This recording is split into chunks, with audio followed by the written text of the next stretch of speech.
Faz alguns dias que estão circulando vídeos lá no TikTok questionando influenciadores de moda cujo conteúdo se resume a consumo. E como vários de vocês me marcaram nos vídeos, esse é o meu momento de dar 2 centavinhos de opinião embasada sobre o assunto. De explicar por que nem toda roupa faz parte do sistema de moda e como o consumismo, infelizmente, é uma engrenagem fundamental desse jogo. Meu nome é Pauline Kisder, eu sou historiadora especialista em história da moda e você está no canal da Modista do Desterro.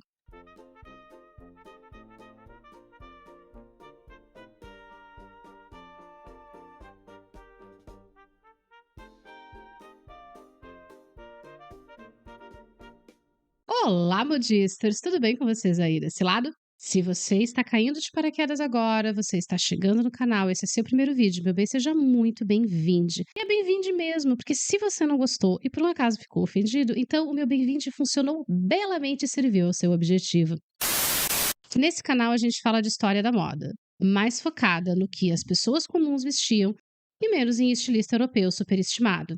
Mas a gente faz isso com base nas fontes originais da época e nos trabalhos mais atualizados de pesquisadores do mundo todo. Porque o meu compromisso é entregar para vocês um conteúdo de história da moda acessível, gratuito, em língua portuguesa, que seja bem fundamentado e que não traga para vocês informação que foi tirada do cu. E é por isso que absolutamente tudo o que eu vou falar nesse vídeo já foi extensamente discutido pelos maiores estudiosos acadêmicos do assunto.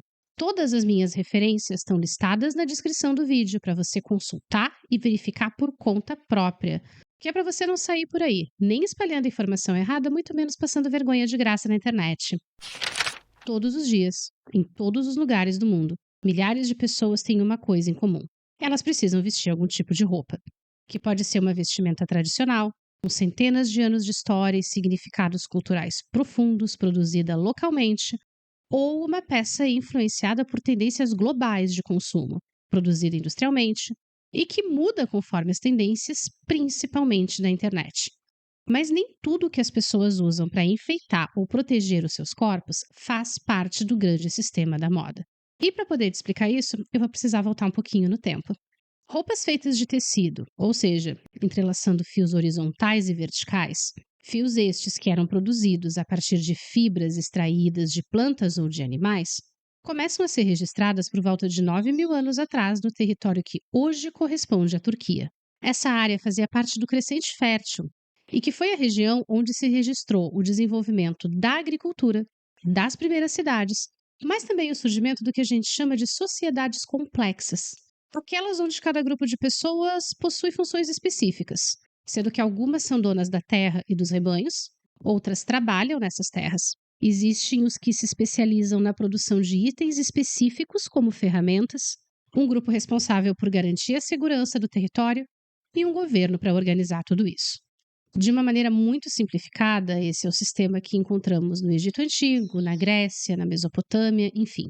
Para nossa sorte, vários desses povos desenvolveram sistemas de escrita e acabaram registrando os seus próprios costumes de vestimentas, além de comentar sobre os costumes dos vizinhos. Então, uma das coisas que a gente percebe estudando essas fontes é que para os povos da antiguidade, a roupa não tinha o sentido que ela tem para nós hoje, que é de identidade individual, de expressão de estilo e de criatividade. Ela era algo muito mais ligado à identificação visual de cada grupo que formava a sociedade, mas mudavam de uma maneira muito mais lenta, que estava ligada a grandes mudanças dentro da sociedade, como guerras, acesso a novos materiais e o desenvolvimento de novas técnicas de produção. Isso é o que os estudiosos da área de história da moda chamam de indumentária, um sistema muito específico que é marcado por coisas como uma certa imobilidade social, ou seja, a chance de as pessoas mudarem de posição ou de função na sociedade era praticamente zero. Também com fronteiras sociais muito fixas, em que cada grupo social tinha o seu cantinho e as suas características muito bem marcadas, em que as roupas eram pensadas como uma forma de identificação visual de cada grupo ou de cada função, expressando quem era aquela pessoa na sociedade. E nesse sistema, as mudanças acontecem de maneira muito lenta e existe uma tendência de tentar preservar as roupas ditas tradicionais contra essas mudanças, o que é completamente diferente da maneira como a gente se relaciona com as nossas roupas hoje. E essa relação começou a mudar no finalzinho da Idade Média. A Idade Média é um período da história da Europa que vai de 395 até 1453. E de uma forma muito simplificada e muito generalista, a sociedade da Europa medieval estava dividida em três grupos de pessoas: a nobreza, que era proprietária das terras e dos títulos, tinha isenção de impostos e o direito de manter seus próprios exércitos para fazer a segurança da terra; o clero, que eram os diferentes membros da igreja, cuja função na sociedade estava ligada a ensinar o cristianismo às pessoas, mas também manter um certo olhar de controle sobre elas; e os trabalhadores, que exerciam as mais diversas funções, desde os camponeses que trabalhavam na terra até os artesãos e comerciantes que viviam nas cidades. Durante a maior parte da era medieval, a riqueza esteve ligada à posse da terra, e só quem tinha grandes quantidades de terra era a nobreza. Mas essa terra não podia ser vendida, ela era apenas doada, e essa doação só acontecia de um nobre para outro. Até mais ou menos o ano 1000, inclusive os impostos eram pagos com mercadorias ou trabalho, não necessariamente com dinheiro, porque dinheiro não fazia tanto sentido nesse sistema. Mas na época das cruzadas, com as cidades voltando a se desenvolver e uma grande procura por serviços, o comércio com dinheiro voltou a ser importante, tão importante que ele acabou levando ao surgimento de um novo grupo social: os burgueses, que era o nome dado aos habitantes das cidades, em especial aos que viviam do artesanato e da prestação de serviços. Em pouco mais de 300 anos, os burgueses acumularam tanto dinheiro que podiam ser considerados até mais ricos que algumas famílias nobres importantes. Com isso, eles passaram a ter acesso a uma série de mercadorias que até então eram de uso e de acesso exclusivo da nobreza, como as sedas que vinham da China. Aliás, foram os burgueses que implantaram as primeiras fábricas de seda na Itália nos anos 1200 para competir com a seda importada da Ásia. E o grande problema é que isso borrou fronteiras visuais que até então eram razoavelmente claras, separando quem era nobre e quem não era. E uma das primeiras consequências que a gente tem disso é o surgimento das chamadas leis suntuárias, que procuravam controlar quem podia vestir o quê, para evitar confusões entre os grupos sociais. E essas leis nos dão uma boa ideia do que era considerado típico da nobreza. Uma lei inglesa de 1363, por exemplo, proibia que artesãos e suas famílias usassem qualquer coisa feita de seda ou bordada com fios metálicos. E estabelecia que camponeses só podiam usar tecidos de linho ou de lã rústicos, feitos em casa, não nas oficinas profissionais. Mas só essas leis não eram o suficiente. Então, nesse período, a gente começa a ver uma coisa muito curiosa acontecendo. A nobreza, que até então tinha sido tão apegada aos estilos tradicionais, começa a inventar coisa nova. Vestidos mais ajustados e decotados para as mulheres, chapéus enormes e extravagantes que logo identificavam quem não precisava trabalhar. Para os homens, sapatos com bicos finos e longos, roupas cada vez mais curtas e ajustadas, peças que não só consumiam muito tecido, como limitavam os movimentos e que funcionavam como um separador muito claro entre quem era nobre e quem não era. Só que os burgueses mais ricos acabavam eventualmente copiando e adaptando essas modas. Então, o que a nobreza fazia? Vinha com uma coisa diferente, com uma nova tendência. A partir dos anos 1400, nós observamos como as roupas das classes ricas passam a mudar cada vez mais rápido. E muitas vezes sem explicações sociais ou políticas lá muito convincentes, além da mais pura exibição de luxo e poder de consumo. Como essas saias imensas de 1700, que tem muito mais a ver com ostentação de tecidos do que com a exibição de uma suposta fertilidade.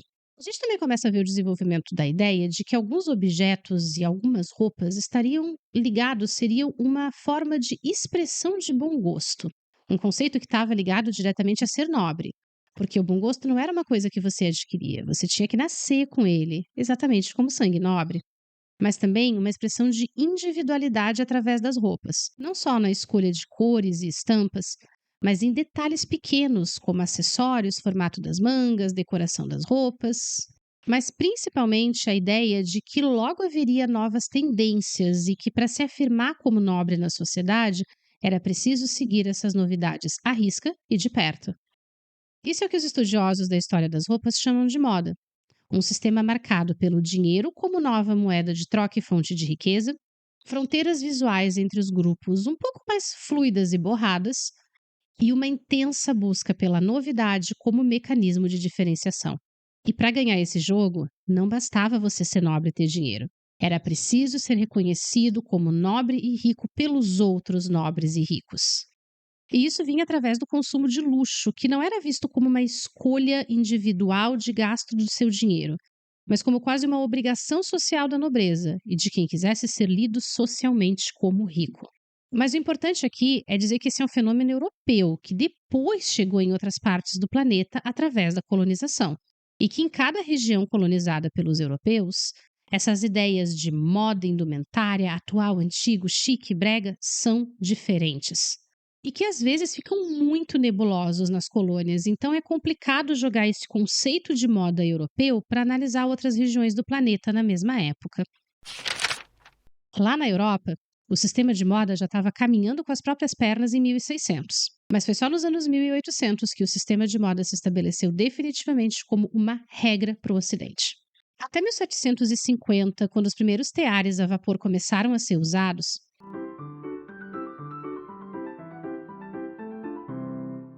a produção de tecidos era basicamente artesanal.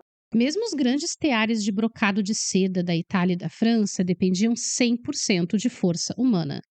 Mas a partir do século XIX, teares a vapor se tornaram a regra.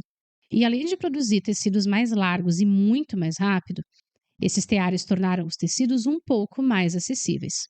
E conforme a gente avança nos anos 1800, começamos até a ver fábricas especializadas em tecidos para a classe trabalhadora, mais acessíveis, com fundos escuros e estampas que não desbotavam tanto. É também no século XIX que as máquinas de costura são inventadas e adotadas pela indústria, levando ao surgimento das primeiras linhas de produção de roupas padronizadas como a gente pensa nelas hoje, e fazendo com que, pela primeira vez na história, as roupas se tornassem realmente acessíveis até para a classe trabalhadora, expandindo o fenômeno da moda para fora das classes dominantes de uma vez por todas. A reação da elite foi o surgimento da alta costura a partir de 1860, onde o trabalho artesanal e personalizado se tornou um artigo de luxo, em oposição ao industrializado e padronizado. E a gente já tem um vídeo bem longo aqui no canal explicando isso em detalhes. Mestre modista, o que isso tem a ver com consumismo e influenciador de moda? Meu amor, segura suas pérolas, titia já está chegando lá. Lembra quando eu disse que na origem a moda era comandada pela nobreza? Então, no século XIX essa nobreza perdeu poder pra caramba com o enriquecimento da burguesia. Mas algumas pessoas, tanto nobres quanto burguesas, foram espertas o suficiente para lançar marketing pessoal antes da gente falar em marketing pessoal, entendeu? E se estabeleceram como árbitros do bom gosto para essa nova elite que estava nascendo. Pense na Cissa, imperatriz da Áustria, Bobrumel, o rei dos dandes, mas também cantoras de ópera, atrizes de teatro e até as amantes famosinhas dos reis. Mas nenhuma dessas figuras chegou a ser um influencer na proporção e no sentido que a gente pensa hoje, porque faltava uma coisa fundamental para todos eles: meios de comunicação realmente de massa que penetrassem em várias camadas da sociedade. Isso só foi acontecer nos anos 1910 com essa raposa velha num corpo de bailarina, Irene Castle, que transformou toda a vida dela, profissional e pessoal, num grande espetáculo publicitário, usando revistas, jornais, pôsteres e a grande novidade da época, o cinema. Cara, eu sou muito resistente a essa ideia que o pessoal da moda gosta tanto, do gênio solitário que sozinho mudou, tá, todos os rumos da moda. Porque geralmente essas figuras geniais elas não se sustentam como gênios solitários quando a gente vai para a análise das fontes da época. Só que no caso da Irene Castle, eu sou obrigada a abrir uma exceção, porque esse processo dela está todo muito bem documentado e muito bem estudado academicamente. Mas o importante aqui é que, em grande parte, ela inaugura essa cultura de celebridade que não era nobre, não era rica, não era amante de ninguém importante e ainda assim tinha um poder de influência absurdo sobre o seu público. A indústria percebeu que isso dava tão certo que fazer propaganda com estrelas de cinema e TV virou fórmula de sucesso para atingir, em especial, a classe média e os trabalhadores, vendendo a ilusão de um glamour acessível. E a gente está fazendo isso até hoje, né? As pessoas seguem influenciadores porque nós oferecemos alguma coisa que elas não têm. Pode ser conhecimento científico de maneira acessível, entretenimento com fofoca, descomplicar a cozinha com receitas rápidas, vlogs que te levam para lugares que você amaria conhecer, atualizações de cultura pop em tempo real e até análises geopolíticas. E na hora de entender por que alguns influenciadores do nicho de moda e beleza só falam sobre compras e produtos caros, a gente precisa, na verdade, dar uma invertida nisso e tentar entender o que está por trás do desejo do público de consumir esse tipo de conteúdo. É para atacar hate, porque isso é mais comum do que parece. Ou é para realizar de maneira terceirizada um desejo de consumo reprimido? Será que é porque o sistema de moda nos lembra todos os dias que a gente só vale o que a gente consome? Que a gente é tão bom quanto a nossa roupinha estilosa? Que agora isso é medido em likes e comentários. Mas já foi medido pela capacidade de ricos e aspirantes a ricos se diferenciarem do resto? E esse conteúdo baseado em gastei não sei quantos mil na loja X é só uma atualização disso. Que no fim das contas serve para a gente ser lembrado de que não tem acesso àqueles produtos. E olhar para os influenciadores consumistas do século XXI como a burguesia olhava para a nobreza lá em 1600. Inclusive estando disposta a se endividar para tentar chegar perto de um padrão de consumo totalmente fora da nossa realidade. E eu não estou passando pano para absolutamente influenciador nenhum aqui. Eu não gosto desse tipo de conteúdo, não consumo, não ressoa comigo, eu acho um negócio desconectado da realidade. E o que eu vou falar aqui agora não está baseado em nenhuma teoria acadêmica, eu estou falando pela minha experiência, mas eu acho que a gente está no meio de um combo de cocô aqui, de plataformas que forçam o criador a fazer conteúdos cada vez mais curtos e apelativos.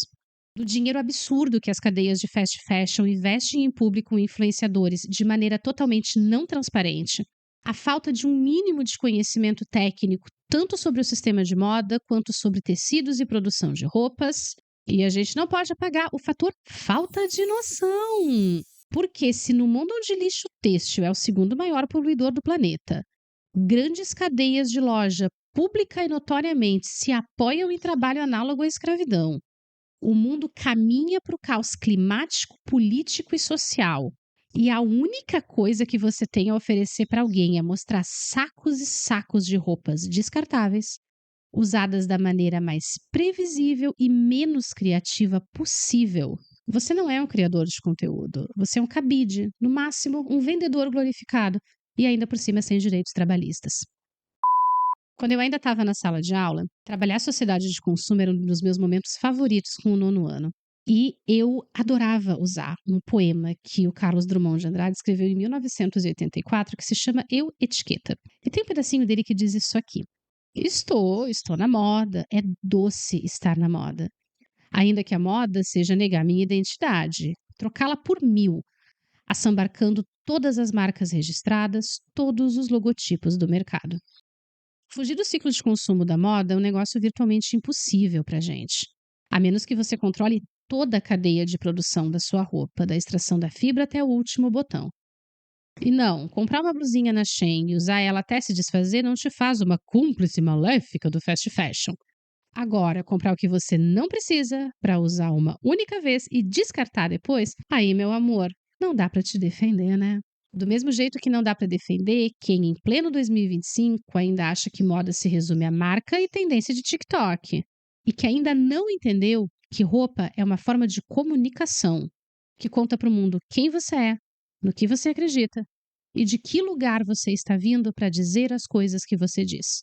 Que moda é política e que viver de etiquetas vai mais cedo ou mais tarde te atirar no meio das engrenagens desse sistema para que você seja moída exatamente como uma roupa velha de fast fashion que foi descartada.